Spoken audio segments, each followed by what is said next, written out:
네, 웨빈 여러분 안녕하십니까. 이제 2010 서울 포럼을 시작하도록 하겠습니다.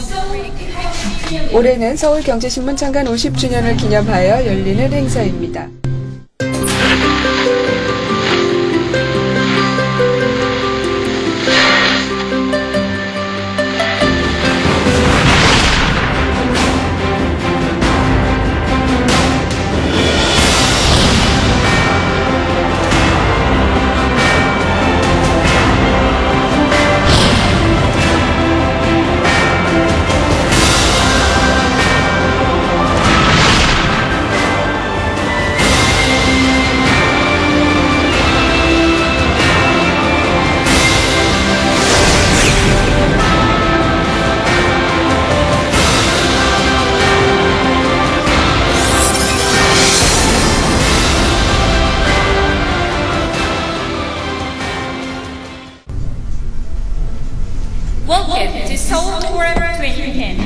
서울포럼 2010에 참석하신 여러분들을 환영합니다. 안녕하십니까? 서울포럼 2010 개막식 사회를 맡은 김유라입니다.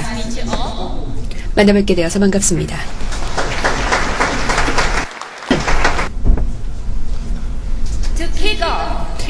자, 이제 그럼 본격적인 행사를 시작하도록 하겠습니다. 먼저 이번 서울포럼 2010을 주최한 서울경제신문 이종승 대표이사의 환영 인사가 있겠습니다. 뜨거운 박수로 환영해 주시기 바랍니다.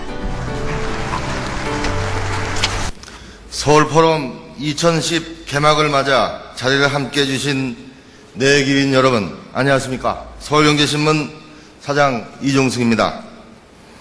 한국 최초의 경제신문인 저희 서울경제신문이 올해로 창간 50주년을 맞이했습니다. 서울경제 50년은 대한민국 경제 발전의 역사와 함께해온 50년이었습니다. 이런 뜻깊은 때를 맞아 대한민국 경제 100년을 준비하는 차원에서 서울 포럼을 준비했습니다. 여러 바쁜 일정에도 불구하고 축하 영상 메시지를 보내주신 이명박 대통령님, 그리고 자리를 찾아주신 함께해 주신 401 G20 준비위원장님, 그리고 김용수 한국은행 총재님, 김승유 하나금융지주 회장님, 이배용 이화여대 총장님, 그리고 한영실 수문여대 총장님께 감사의 말씀을 드립니다. 그리고 기 소르망, 마틴 펠드스타인 교수님 등 해외 석학 여러분들께도 진심으로 감사의 말씀을 드립니다. 감사합니다. 서울경제신문 이종승 대표이사의 환영 인사가 있었습니다. 이번에 이명박 대통령의 영상 메시지가 준비되어 있습니다. 대통령께서 특별히 서울포럼 2010 개최를 축하하는 메시지를 준비해 주셨습니다. 큰 박수와 함께 영상 메시지를 들어보시기 바랍니다. 서울경제신문 창간 50주년과 서울포럼 2010 개최를 진심으로 축하합니다. 국내 최초 경제전문지인 서울경제신문은 지난 반세기 동안 우리 경제 발전의 역사를 충실하게 담아왔습니다. 그간 서울경제신문 발전을 위해 애써온 장제구 회장을 비롯한 신문사 가족 여러분께 축하의 말씀을 드립니다. 아울러 이번 포럼을 준비한 이종승 대표이사와 관계자 여러분, 그리고 기조연설과 토론을 맡은 석학들과 전문가 여러분들께 감사와 격려의 말씀을 드립니다. 세계 경제의 큰 전환기에 열리는 이 포럼의 논의 주제가 2010년의 대한민국 그리고 그 이후라는 점을 나는 뜻깊게 생각합니다. 이번 포럼이 대한민국의 현주소를 돌아보고 향후 10년의 미래를 설계하는 진지한 논의의 장이 되기를 기대합니다. 서울경제신문이 앞으로도 공정한 보도와 깊이 있는 분석으로 여론을 선도하는 경제지로서 더욱 발전하기 바랍니다. 다시 한번 서울포럼 2010 개막을 축하드리면서 함께하신 모든 분들의 건강과 행운을 기원합니다. 고맙습니다.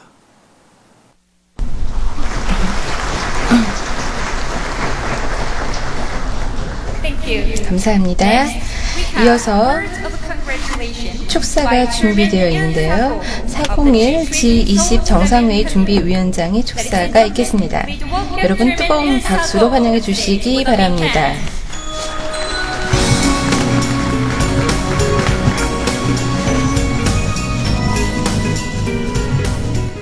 안녕하십니까. 전 영어로 준비된 이 축하 메시지를 간단하게 적어왔기 때문에 제가 그대로 읽겠습니다. Good morning, ladies and gentlemen. 여러분 안녕하십니까? 내외 귀빈 여러분, 정말 영광스럽게도 기쁘게도 제가 이 자리에 서서 축사를 하게 되었습니다.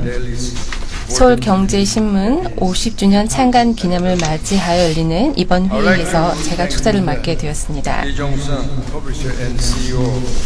대표이사 이종승 대표님께 이 자리에 서게 해주신 데 대해서 깊은 감사 인사를 드리고 싶습니다. 그리고 2010 이번 포럼에 참석해 주신 많은 귀빈 여러분들께도 감사드리고 싶습니다. It is not an exaggeration to say that there has indeed been a sea change. 사실 거대한 변화가 한국 경제에 있었다라고 말하는 것은 과언이 아닐 것입니다. 한국은 세계에서 가장 가난한 최빈국 중에 하나였습니다.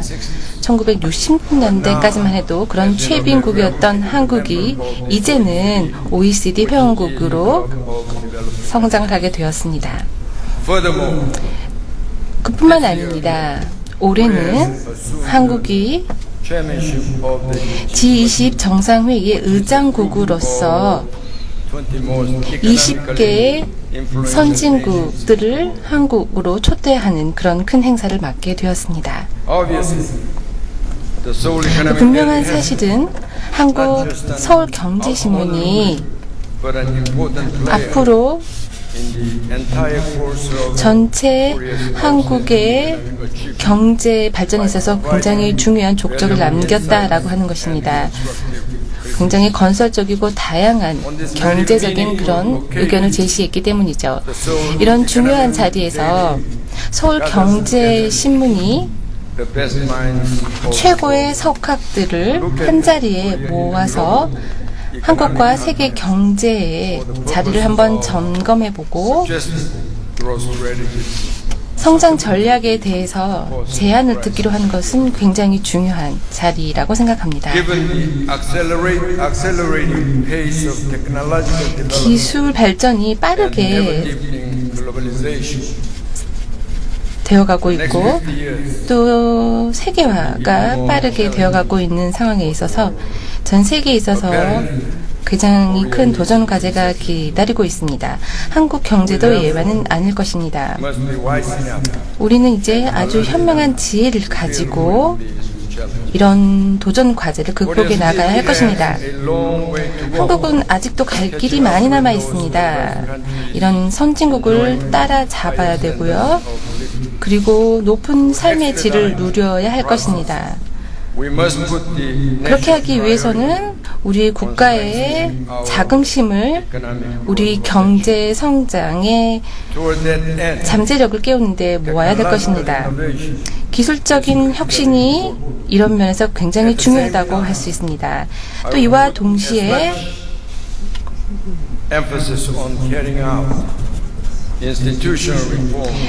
제도적인 개혁을 수행하는 것만큼 또 중요하고요. 그리고 사회적인 자본을 투자하는 것도 중요합니다. 감사합니다. 이제 오프닝 기조 연설로 한번 들어가 보도록 하겠습니다. 우선 비디오를 보시기 바랍니다.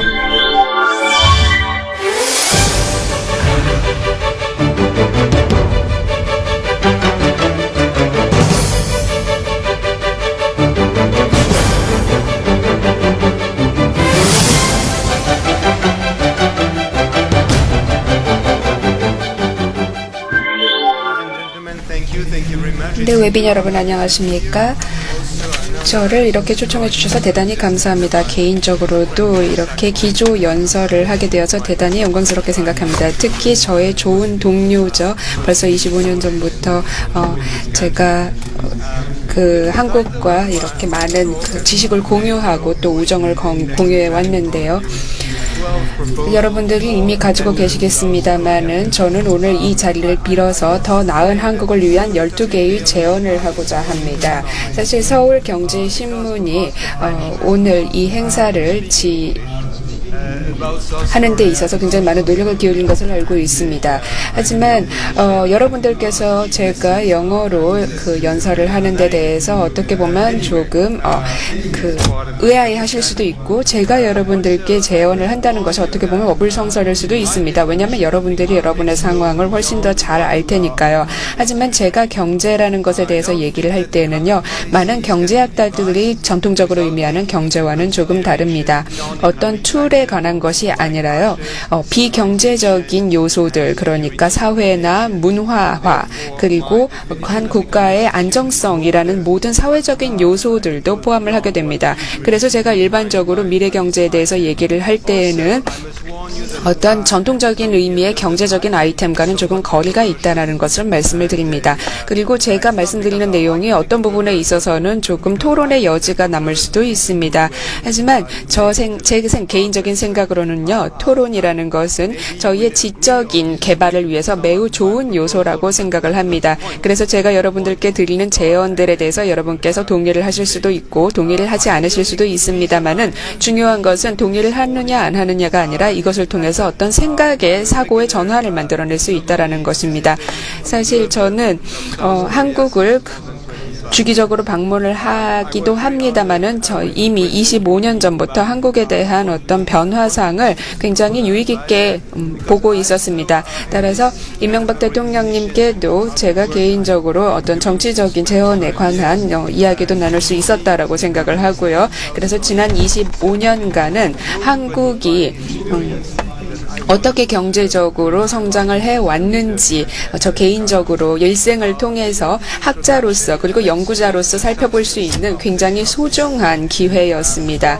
그래서 그런 의미에서 제가 여러분들께 드릴 더 나은 한국을 위한 12가지 제언이 어느 정도 의미를 갖는다라고 생각이 됩니다. 자, 첫 번째 제언은 자부심을 가져라라는 것입니다. 자, 자부심이라는 게 도대체 무슨 의미가 있을까요? 사실 제가 한국의 젊은 세대들을 만나서 대학에서 그들과 함께 이야기를 하고 할 때 항상 놀라는 부분이 있습니다. 즉, 한국의 젊은 세대들은 최근에 한국사에 대해서 그다지 많이 알고 있는 것 같지가 않습니다. 위원장님께서도 말씀을 하셨습니다마는 한국은 한때 세계에서 가장 빈곤한 국가 중에 하나였습니다. 하지만 현재 한국의 젊은 세대들은 지금의 한국의 경제 성장이 매우 당연한 것으로 받아들이고 있는 듯한 인상을 받습니다. 현재의 상황에 대해서 어떤 의문을 가져보지 않았다라는 것이죠. 하지만 여러분께서 기본적으로 과거로부터 배웠던 어떤 레슨을 잊어버린다라고 하면은 미래에 대한 더 나은 발전도 없을 것입니다.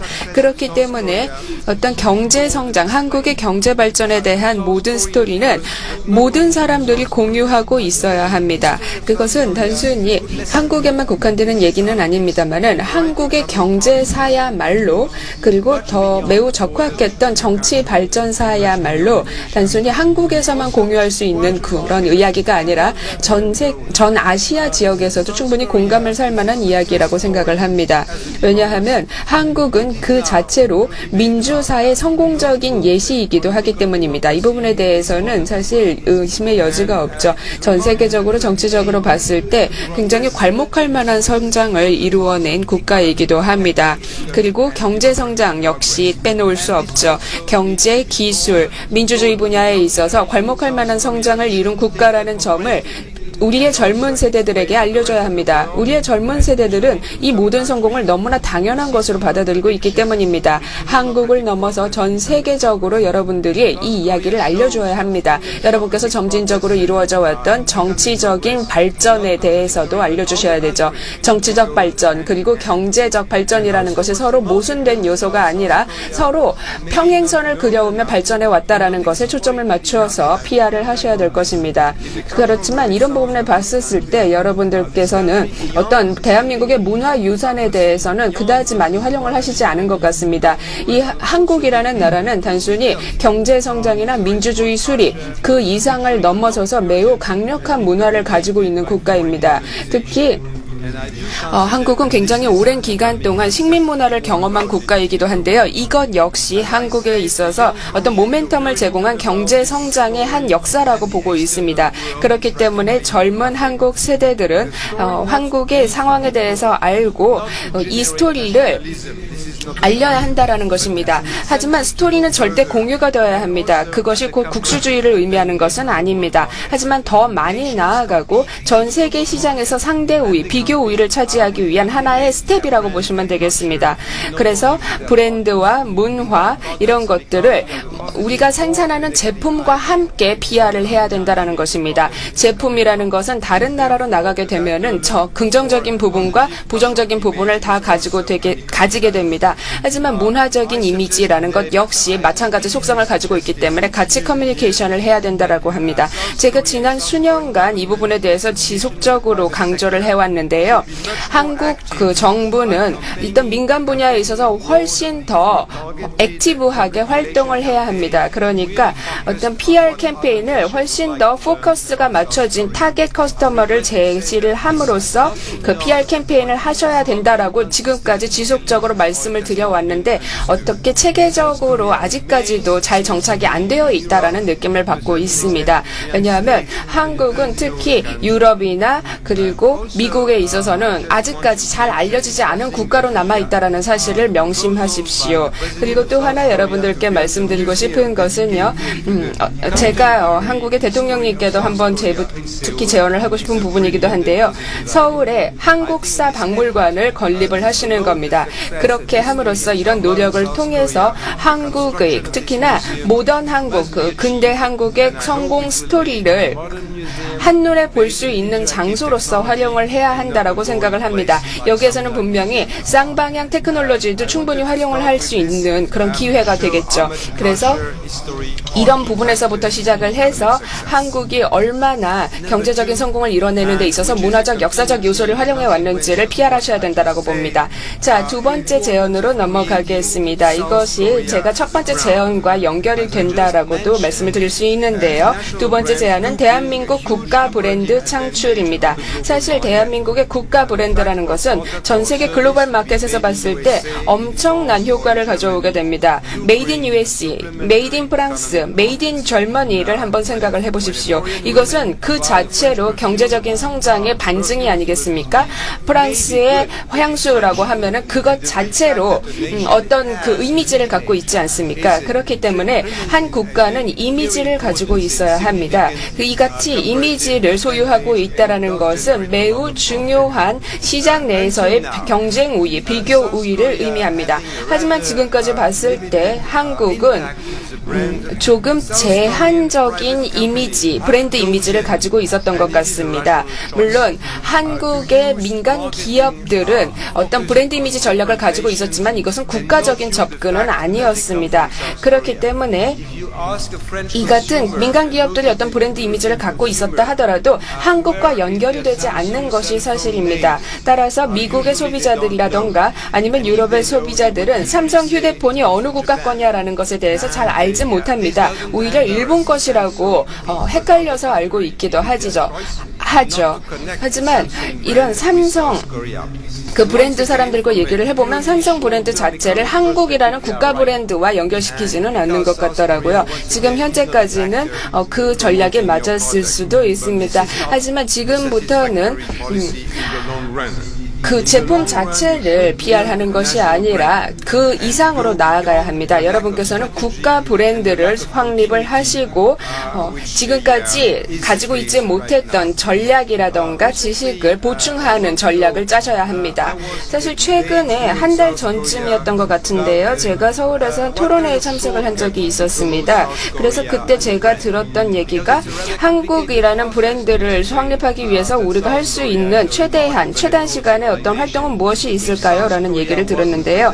한국은 굉장히 괄목할 만한 문화 성장을 이뤄내는 국가죠. 그럼으로써 저는 한국에 어떤 국가적인 아이콘을 세워야 된다라고 제안을 합니다. 예를 들면 미국의 자유의 여신상이 있다. 아니면 파리에는 에펠탑이 있다라는 것처럼 한국을 생각했을 때 어떤 국가적인 아이콘을 생각해보면 아직까지는 없죠. 하지만 그런 국가적 아이콘을 만드는 것도 한번 생각해볼 만한 대안이 될 것 같습니다. 그럼으로써 이 같은 국가 아이콘을 생산하기 위해서 전 세계적으로 콩쿠르를 제안할 수도 있을 겁니다. 그래서 전 세계적인 건축가나 예술가들을 초청을 함으로써 세계적으로 한국이라는 국가가 어떻게 인식되어 있는지도 알아보고 그리고 국가 아이콘을 세운다라면 그것도 또 하나의 좋은 방법이 될 것 같습니다.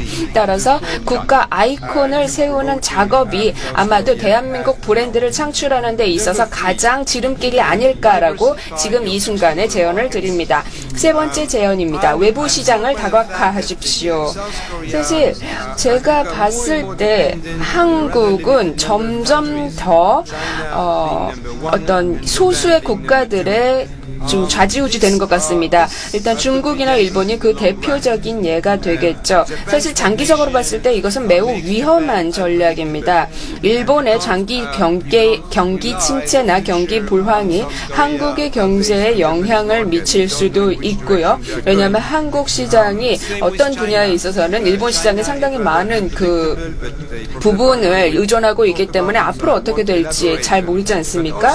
그리고 역시 중국 같은 경우도 마찬가지입니다. 사실 중국은 지속적인 성공을 통해서 그리고 세계 시장에서 괄목할 만한 성장세를 나타내고 있는 중국 그 기업들을 통해서 현재 한국에서 그 생산하고 있는 제품들, 특히 중국에서 부품을 수입하여 생산하고 있는 제품들이 이제부터 중국에서 직접 생산을 할 수도 있습니다.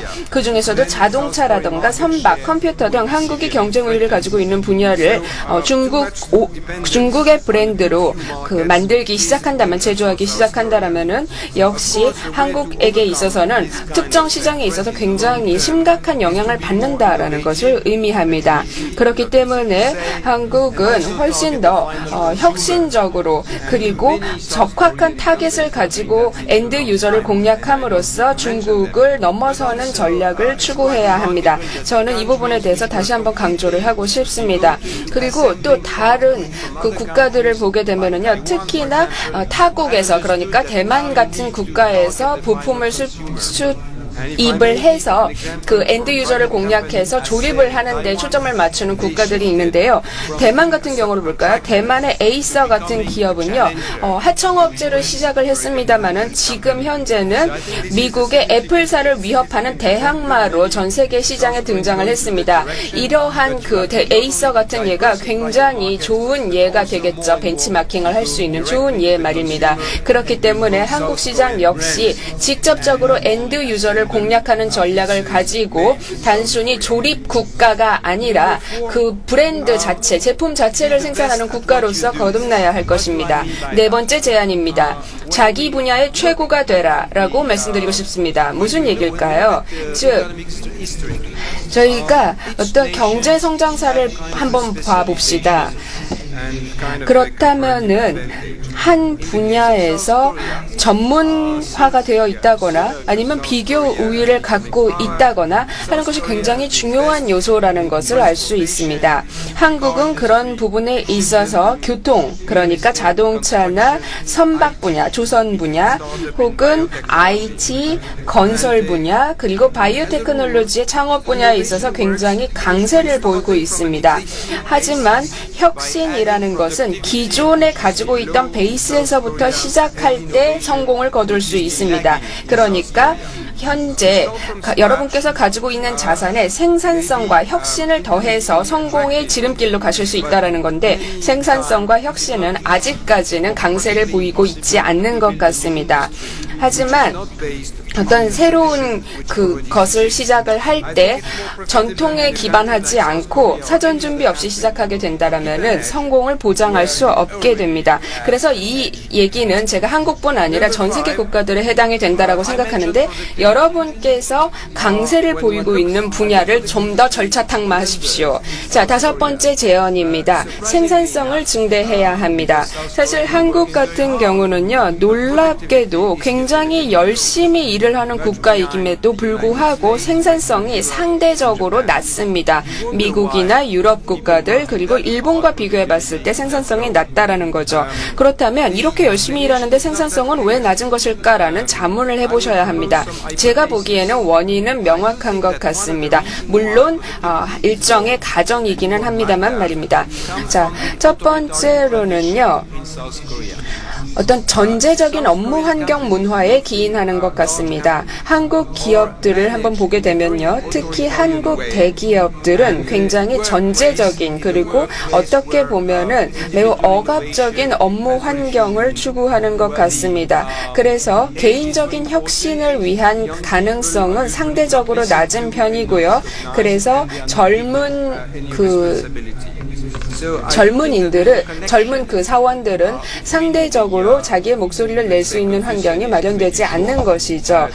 제 생각에는 이 근간에는 어떤 유교 문화가 깔려 있는 것 같기도 한데요. 이것이 결국은 생산성 하락으로 이어지는 것이 아닌가라고 생각을 합니다. 생산성 하락이라는 것은 단순히 기술적인 문제가 아니라 문화적인 요소로도 해석이 돼야 할 것 같습니다. 내가 개인적인 필요에 의해서 훨씬 더 많이 발전을 할 수 있는가? 기업 내에서 말이죠. 그리고 문화적으로 봤을 때 내가 상위 직급의 사원들과 훨씬 더 자유롭게 토론할 수 있는가라는 문제도 같이 고려가 되어야 할 것입니다. 이것들이 결국은 장기적으로 생산성 하락으로 이어지기 때문입니다. 그리고 이것은 또 공공사회, 공직사회에 있어서의 어떤 그런 전제적인 업무 환경과도 연결이 되어 있죠. 그리고 한국의 어떤 전통적인 문화들을 보게 되면은 이러한 문화가 전반적으로 깔려 있다라고 보이는데요.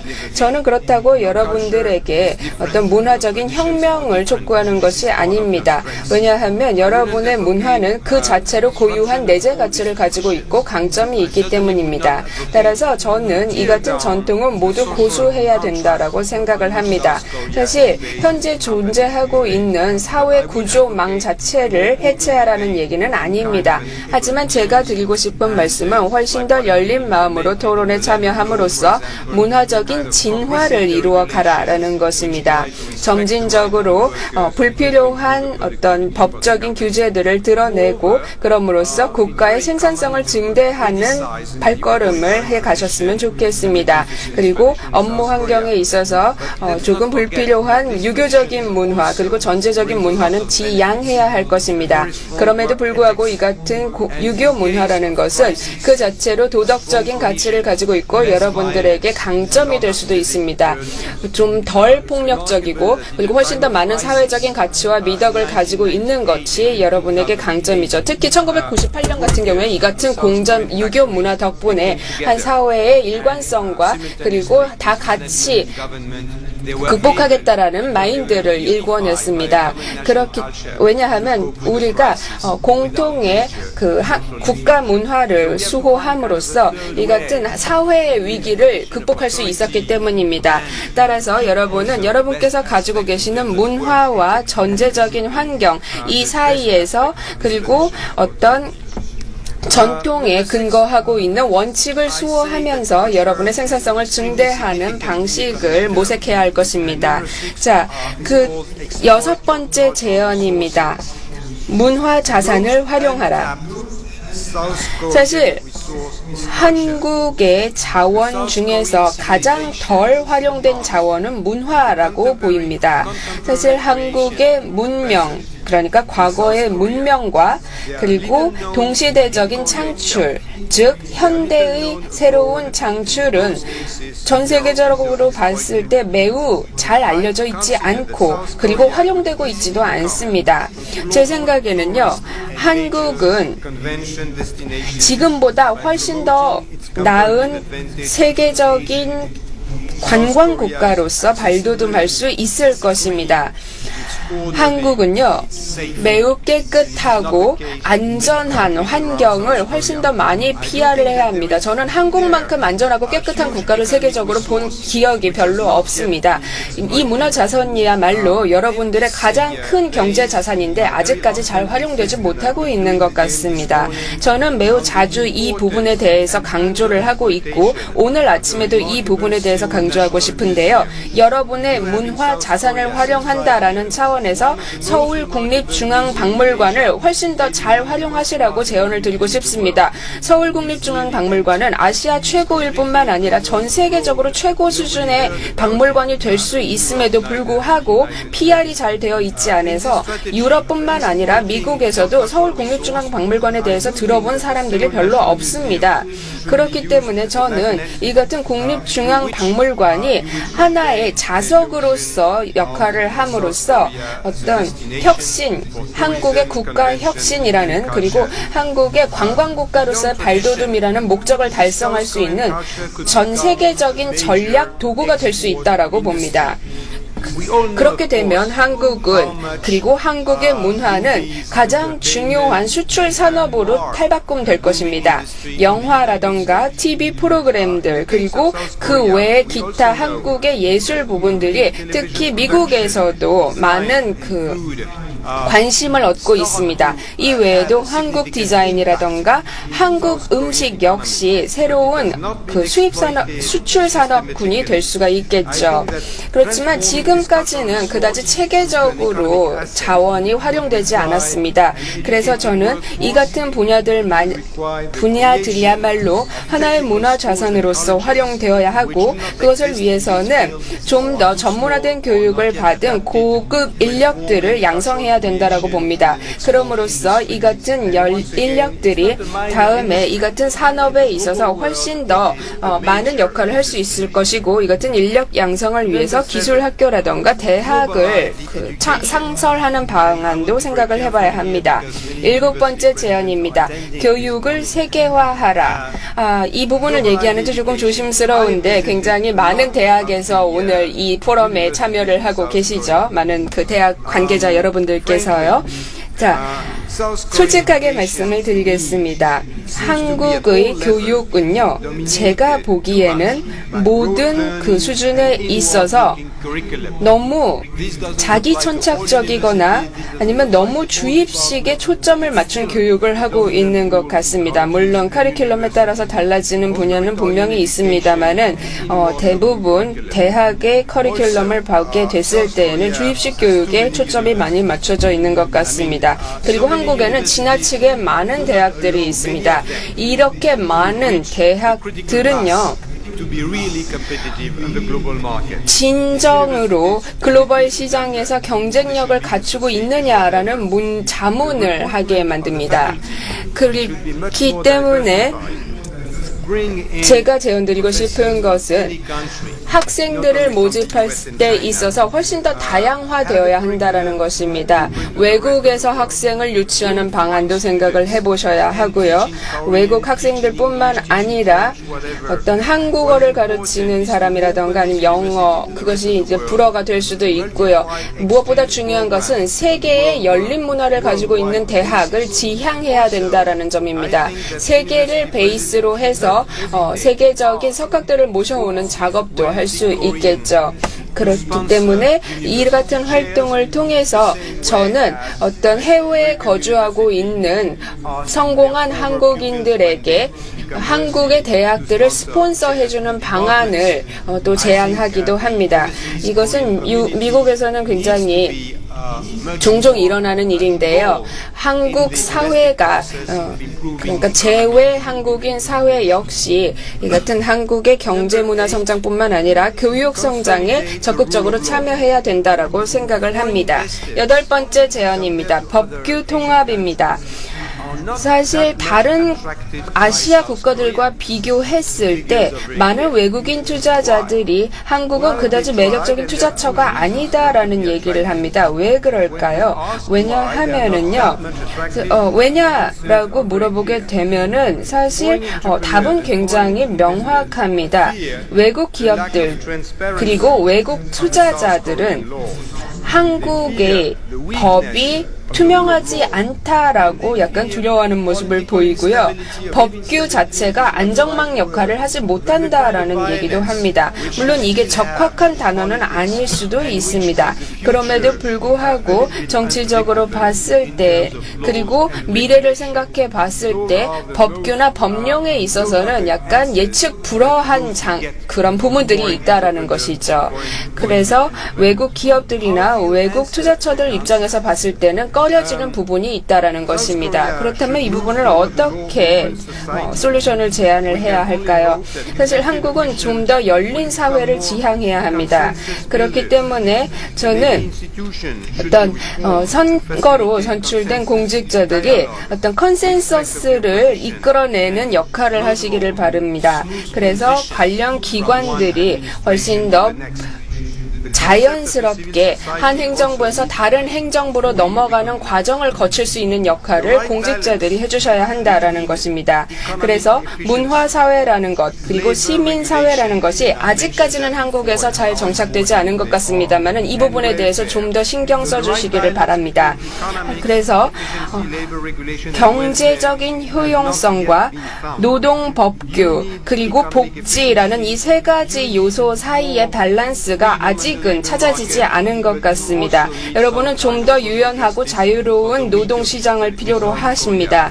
그리고 한국 국민들을 위해서 그리고 위기를 지나가는 한국 국민들에게 있어서 이 부분에 있어서 즉 경제적인 효율성과 이 노동법규 그리고 복지 간의 밸런스를 찾는다라는 것은 매우 어렵습니다. 그리고 우리가 이 문제에 대한 가장 완벽한 답안을 가지고 있는 것도 아닙니다. 여러분께서 미국을 벤치마킹 하신다면 실패하실 수도 있습니다. 왜냐하면 한국은 그 자체로 또 다른 상황을 가지고 있기 때문입니다. 그리고 미국 시장에 있어서의 노사 관계와는 또 다르기 때문입니다. 그리고 유럽의 케이스 역시 한국에게 있어서 적확한 예시가 될 수 있지도 않습니다. 왜냐하면 유럽 같은 경우에는요, 여러분께서도 지금 보시겠지만 매우 좋은 연금 시스템을 가지고 있고 그리고 굉장히 좋은 사회 안전망을 가지고 있어서 돈이 있던 시절에는 그 많은 돈을 썼습니다만은 이제는 더 이상 그 시스템을 유지할 만한 돈이 없습니다. 그래서 이 시스템에 대해서 얘기를 할 때, 즉 유로 위기에 대해서 얘기를 할 때요. 물론 유로 위기까지는 너무 할지도 모르겠습니다만은 이 유로 위기라는 것을 얘기할 때 우리가 도대체 무엇을 의미하고 있습니다. 그러니까 위기라는 것이 결국은 복지 제도에서부터 시작됐다라는 것이죠.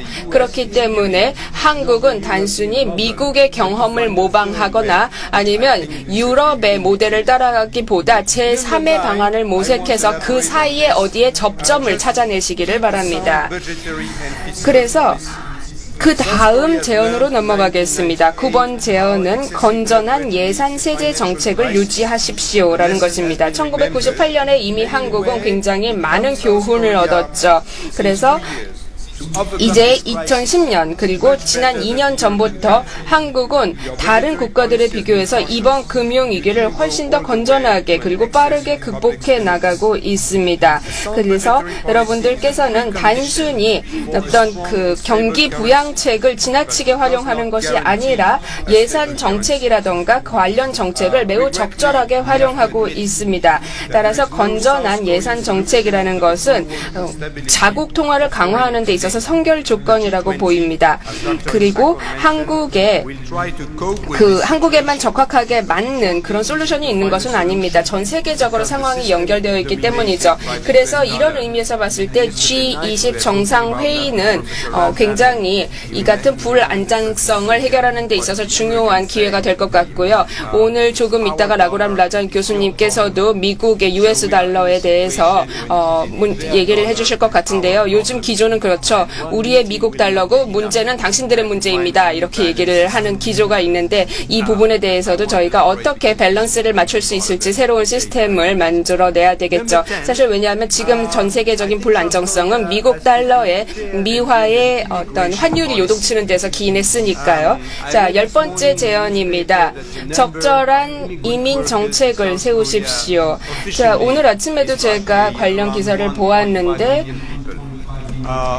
거의 150만 명 이상의 외국인 이주 노동자가 한국에서 일하고 있다라고 하더군요. 이 얘기는요, 사실 그 통계치보다 실질적으로는 훨씬 더 많을 것이라는 얘기입니다. 그렇기 때문에 이 같은 외국인 이주 노동자들의 수는 앞으로도 지속적으로 증가할 것입니다. 왜일까요? 왜냐하면 한국이 성공적인 국가로 나아가고 있으니까요.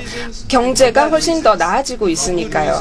물론 그것이 좋은 이유일 수도 있고 나쁜 이유일 수도 있습니다. 좋은 이유로 보게 되면은 이주 노동자들은 훨씬 더 나은 삶을 살기 위해서, 더 나은 수익을 얻기 위해서, 그리고 더 나은 사회 안전보장 시스템이나 그런 의료 보장 시스템을 누리기 위해서 오는 것일 수도 있죠. 물론 이주 노동자 입장에서 봤을 때는 이것은 매우 좋은 요소들입니다만 한국 입장에서 봤을 때는 그것이 이성적으로만 접근할 문제가 아닐 수도 있습니다.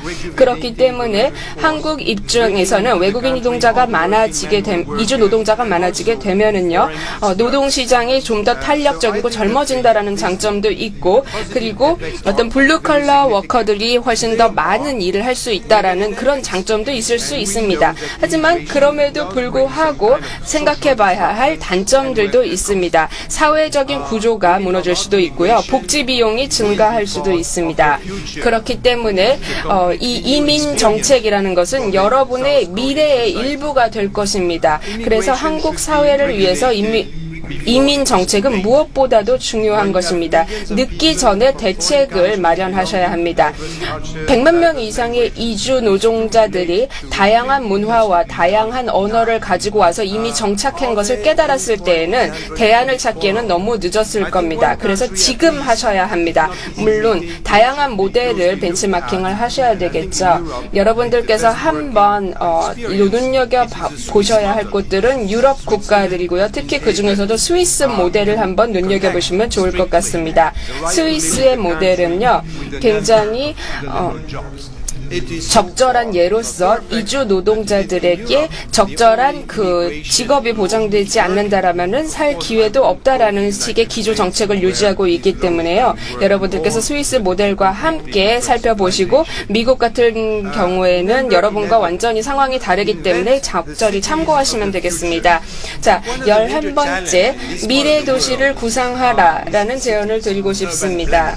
자, 사실 도시 계획이라는 것은 미래 사회 그리고 미래의 도시를 결정하는 가장 중요한 요소가 되죠. 서울은요, 이제 1,000만 명 이상의 시민이 있죠. 하지만 저희가 광역권까지 포함한다면 2,500만 명 이상이 서울권역에서 살고 있다라고 얘기를 하는데요. 이 같은 대도시들은요, 물론 일종의 다른 의미에서의 이민, 그러니까 이촌향도 현상으로 야기되게 되는 새로운 이민 현상이라는 문제를 가지게 됩니다. 그리고 이런 케이스들은 사실 중국이라던가 일본, 마닐라, 인도네시아, 대만 등도 다 같이 보이는 현상이었는데요. 이런 부분에서 봤을 때 한국, 특히 서울은 굉장히 잘 대처를 하고 있는 것 같습니다. 한국의 도시들은요, 물론 제가 개인적으로 한국 도시의 최종적인 모습에 대해서는 아직까지 예견하지 못합니다만은 많은 도시학자라들이라던가 건축가들을 통해서 한국의 도시의 미래가 어떻게 될 것인지 살펴보는 것도 하나의 재현이 될 것입니다. 그리고 물론 정치적으로도 최근에 여러분들께서 많은 얘기를 하고 계십니다만은 사실 어떤 도시 계획 자체를 미래를 예견하면서 맞추어 나간다라는 것이 그렇게 쉬운 일은 아닙니다. 그래서 이 부분은 여러분들이 굉장히 다각화된 그 시각을 가지셔야 된다라고 생각이 되는데요. 만약에 한국이요, 물론 부산이나 인천이나 서울이 아주 좋은 예가 될 것 같은데요. 이 같은 한국의 대도시들이 하나의 돌파구 역할을 함으로써 아시아 지역에서 특히 중국이나 남미의 그 신흥 국가들 그리고 아프리카의 신흥 국가들에게 하나의 벤치마킹 도시 모델로서 활용이 될 수 있을 것입니다. 서울이나 인천이나 부산이 사실 이러한 역할 모델로서 1세기 이상의 그 결과물을 창출할 것이라고 보여집니다. 지속 가능한 개발이라던가 환경 그리고 도심의 교통 시스템 이런 모든 것들이 한국의 대도시들이 벤치마킹 모델로서 역할을 해야 하는 분야입니다. 따라서 이 많은 토론을 통해서 결론을 내리셔야 합니다. 물론 이 결론을 내리는 과정 자체가 지난하고 매우 많은 시간을 필요로 하겠지만은 그럼에도 불구하고 어렵거나 힘들거나 지루함에도 불구하고 계속 추진하신다라면은 어딘가에는 도착하실 것입니다. 멈춰 계신다면 아무 곳에도 도착하지 못하시겠죠. 이 부분을 명심하시기 바랍니다. 자, 12번째 제언입니다. 이웃에 대해서 알아가십시오. GP, 즉 이웃을 알아야 합니다. 한국은요, 굉장히 전 세계적으로 봤을 때 신흥 경제 블록에 위치하고 있는 국가입니다. 따라서 어떤 신뢰할 수 있는 안전 시스템이 제한되지 않는다라면 경제적인 성장 역시 보장받을 수 없습니다. 그렇기 때문에 한국은 어떤 군사적인 동맹을 미국과 함께 어느 정도는 지속적으로 유지하셔야 된다라고 저는 생각을 합니다. 물론 이것에 대한 대안책이 있는 것은 아닙니다만 지금 현재로서는 대안을 논의한다라는 것이 어떻게 보면 너무 순진하고 그리고 어렵고 위험한 꿈이 아닌가라고 단기적으로는 그렇게 보입니다.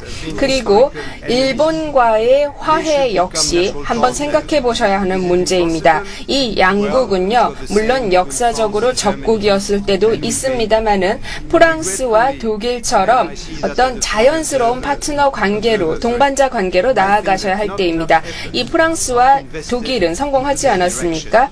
하지만 제가 개인적으로 봤을 때 이 부분에 있어서는 일본도 한국도 그다지 큰 노력을 기울이고 있는 것 같지는 않습니다.